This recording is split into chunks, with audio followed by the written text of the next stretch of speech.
Well, good morning from Jeff's Little Engine Service. This is our project for the day. So it's a Honda EX800. I've never worked on one of these, but customer says it won't start, and I believe him, so let's check it out. Since it's an old generator and been sitting, I know the problem is probably in the fuel system, so I'm going to go ahead and clean out the fuel tank and look into the carburetor.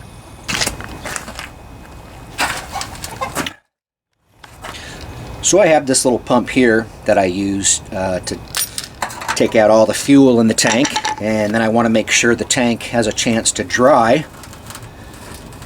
Make sure there's no water left in there. I don't see any rust on the inside of the tank, so that's good news. I'll want to make sure it's completely dried out before I put fuel back into it, but there we go, clean out the gas tank.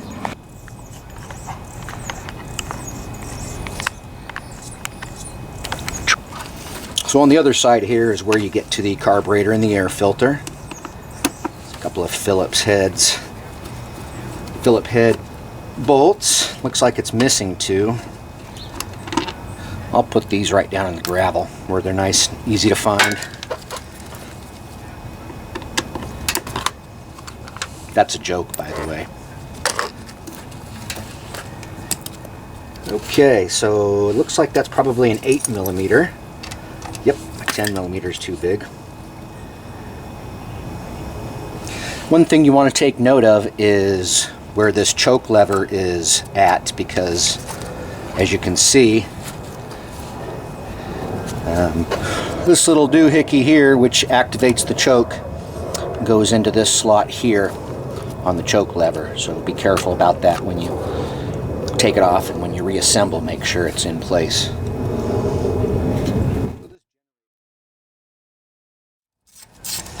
One thing about generators, I mean, you really want to be careful and make sure you do everything exactly right, because when you need them, you need them.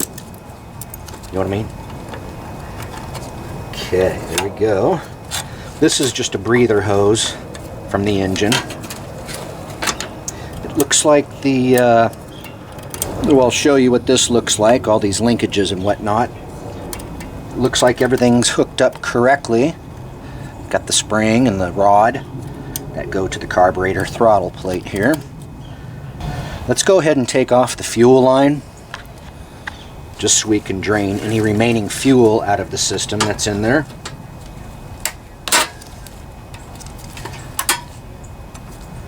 And you'll want to be careful not to harm this fuel line.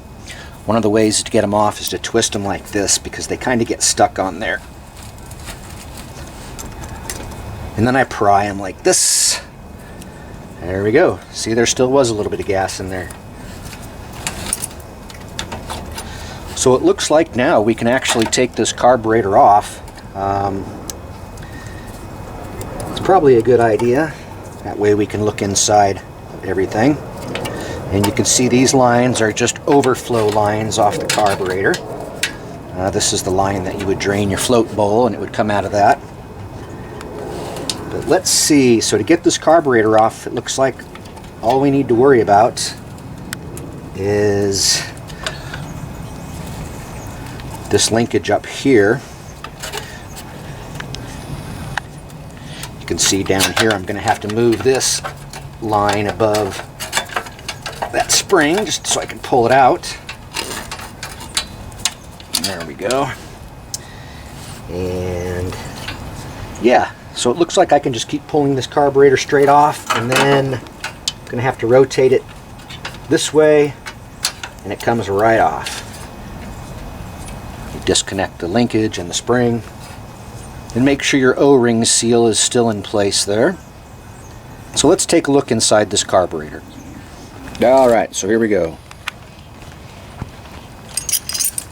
So you can see you have your O-ring on that side. And you have that gasket where your air filter goes. It's a 12mm bolt to take off the float bowl.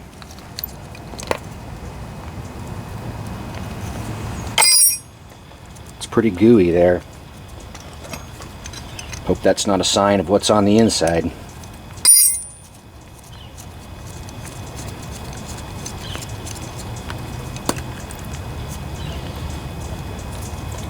Well, you can see there's quite a bit of crud in there.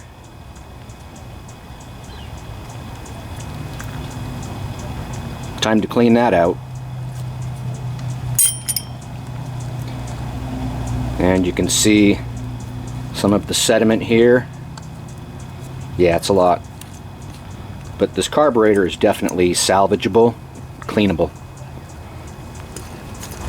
Basically, I'll use a toothbrush and scrapers and whatever else I need to clean this up.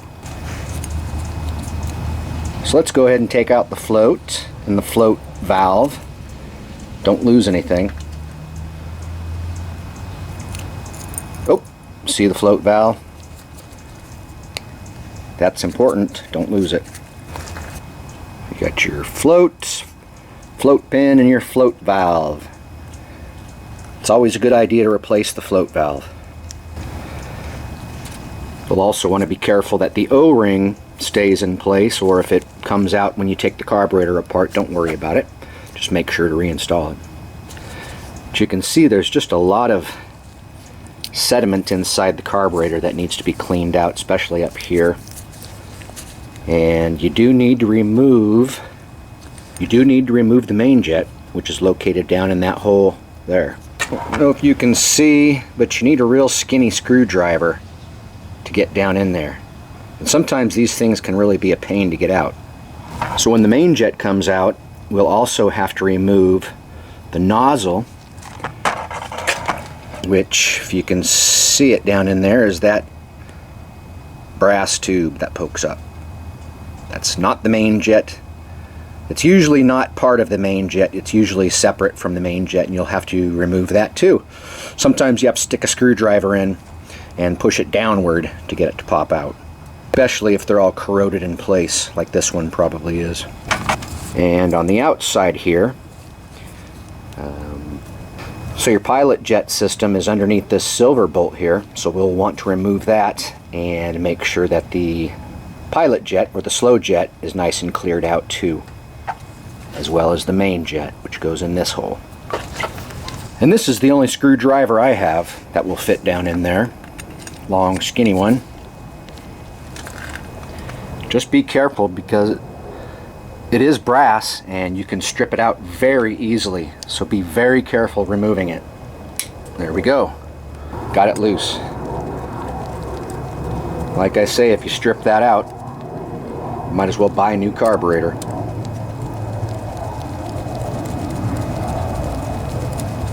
You can see the main jet starting to pop up there. That's as far as it'll go.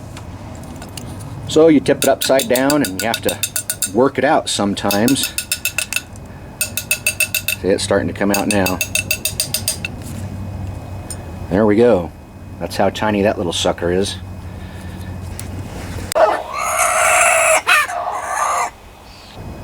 And I would almost guarantee that the hole is plugged up. Yep, looks like it's plugged to me. And so now we have to get out the nozzle.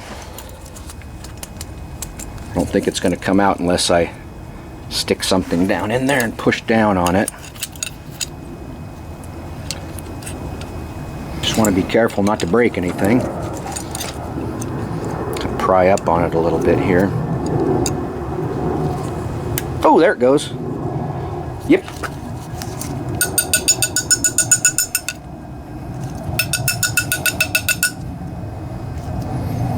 So you can no longer see it poking up in there because it's starting to work its way out. So I'm going to use this pick to get down in that hole and hopefully poke it out. That thing is really in there. So I have a different pick here. I'm going to try and go in, wiggle it around a little bit, break it loose. I sprayed a little bit of carburetor cleaner in there. Sometimes that can help. So I'm going to poke it back up into place, push it down again. Hopefully it'll work loose sooner or later. Dang, man, that sucked. Finally got this little out of here. That's what it looks like. And it goes up in the carburetor this way. Jeez. You can see there's a little bit of corrosion on it, and those are the holes that you want to make sure are clear. You have as well as all the way through, you want to make sure is clear. And let's see what we have under here. Sometimes you have to take out the idle adjustment screw or screw it in a bit to get this one out.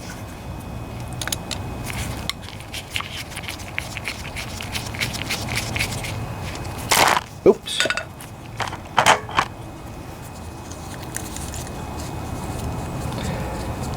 And you won't be able to see it, but way down in that hole is a brass slow jet or a pilot jet. You'll need a very thin wire to poke down in there and clear that out. I'll show you.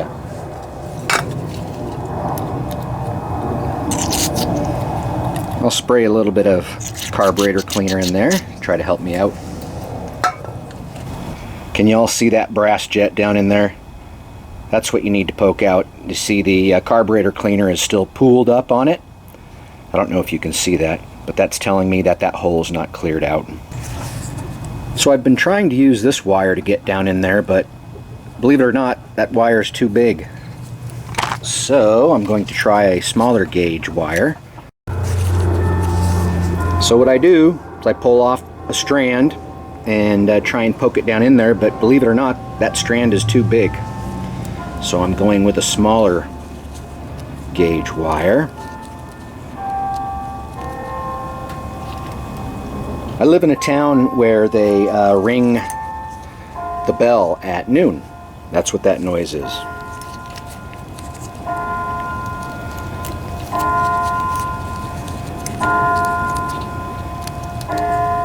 Those are the town bells signifying 12 o'clock p.m. noon. So it's not easy to poke this out because you know, you usually have to use pretty small, flimsy wire, but you'll know when you finally poke through. So this is as far as I had to take it apart. Got the float bowl bolt or plug. You've got the slow jet plug. This is your float hinge pin. This is your main jet. This is your nozzle, or they also call it an emulsion tube. And this is your float valve. This is one of the most important working parts inside the carburetor. You can see it has a rubber tip, and that rubber tip is what seals off the gas flow. When the float rises, it pushes this little rocket shaped thing up into the hole. It's a good idea to replace these things anytime you're inside the carburetor. However, they don't always need to be replaced. If you see any groove in the rubber tip, then it's time to replace it. You have your float bowl O-ring. That's as far as you have to take your carburetor apart. And some of the important parts, the really important parts to address are, you want to make sure you're clean inside this, your main jet passage. And if you look down in there, you can see it's pretty clean. You also want to make sure that your float valve area is good and cleaned out. You can see now how clean the carburetor is. These are the tools I use to clean it out. You have to have some small wire like this or even smaller to poke through the pilot jet hole. But as you can see, the carburetor is pretty clean now. You'll want to address those areas. And of course, the pilot jet hole or the slow speed jet hole, it's very, very tiny. This wire here was too big to poke it out. I had to get a smaller wire to get down into that brass jet. It's a good idea also to look inside your fuel inlet to make sure there's no corrosion in there. You have these two holes here. You'll want to blow some air through, make sure those passageways are clear. Another tricky spot inside these carburetors, tech tip number 3462. Inside this side of the carburetor, you will see tiny little holes. Can you see them? I think there's 3 total. This one here I usually don't bother cleaning out. It's where this screw comes out, and it usually doesn't get plugged. But these other two behind it, sometimes there's three, those are the ones that usually get plugged. Can you see them back there? Very small. I just use my wire. I just use my wire and I bend it 90 degrees to get down in there. And once again, you'll want to make sure these holes are cleared out. Go ahead and put this in.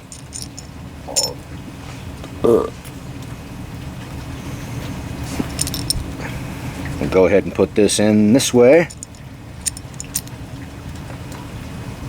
My main jet, I don't know if you can see it. You can see through it now. There you go. That's what you want. You also want to clean out inside this little bigger hole here so nothing else flakes off in there.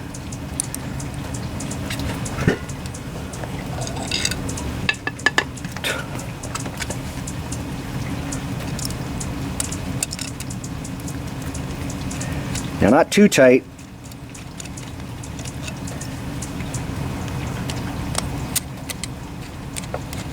I had to push that nozzle in place a little bit harder than I normally have to. I'm not sure what was going on there. But you don't want to tighten this up too much. That brass can strip out really easily. So I did decide to replace the float valve here with a float needle. This was the part number. Better put the old one over here so I don't get them mixed up.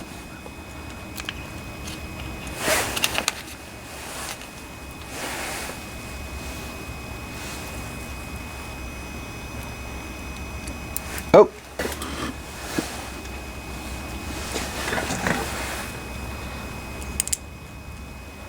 Just like that.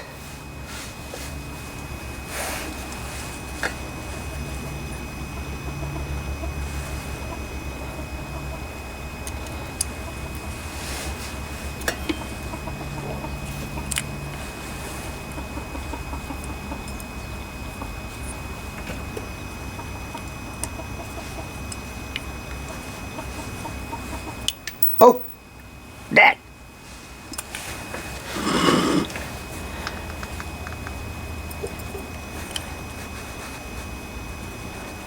Try this again.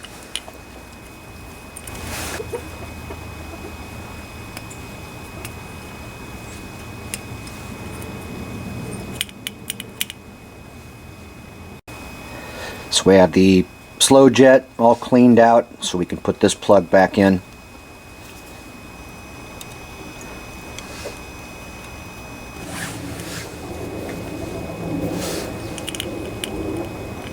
Put the gasket back in place.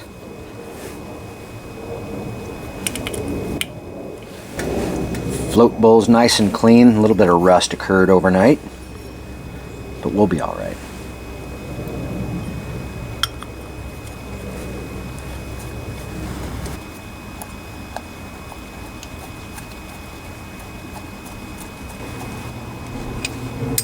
Not too tight, but tight enough.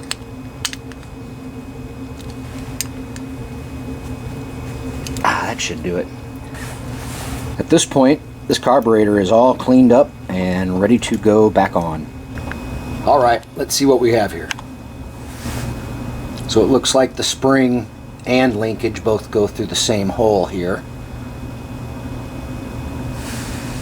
I'll put the spring in first. Linkage came out.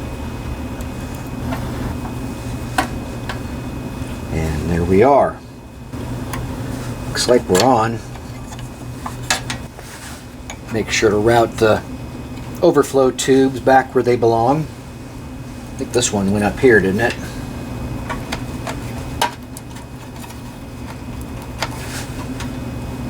And it actually goes in behind there, behind that spring, and into this slot here, so it stays out of the way.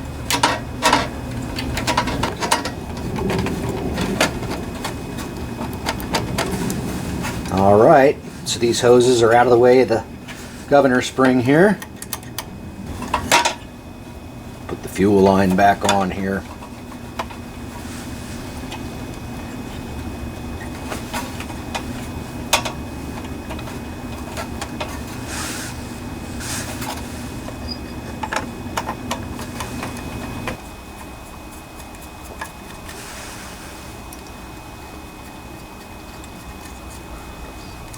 I hope this carburetor works now.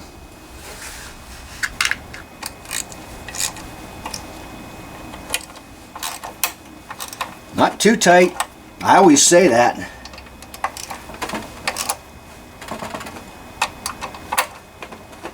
Tight enough. There we go. Alright, and remember when putting this back on, that little part goes on the choke here.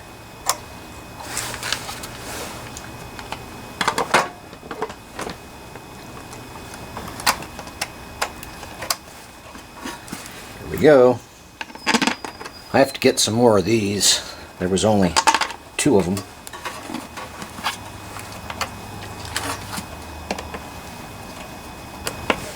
I'll put them both. I'll put them right here for now. Double check, make sure that the choke is engaging. Yep.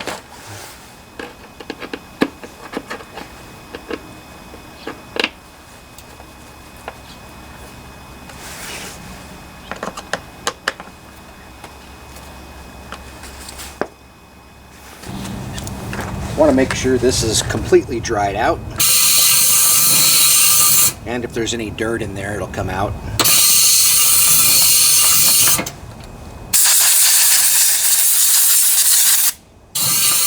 I think we're ready for gas.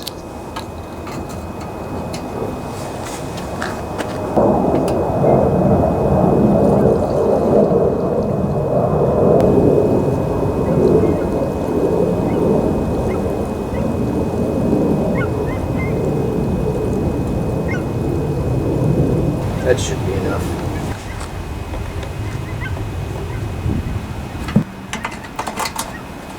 So choke on.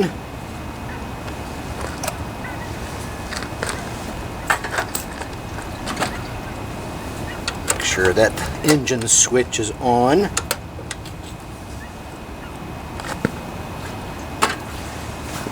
Let's see what we have here.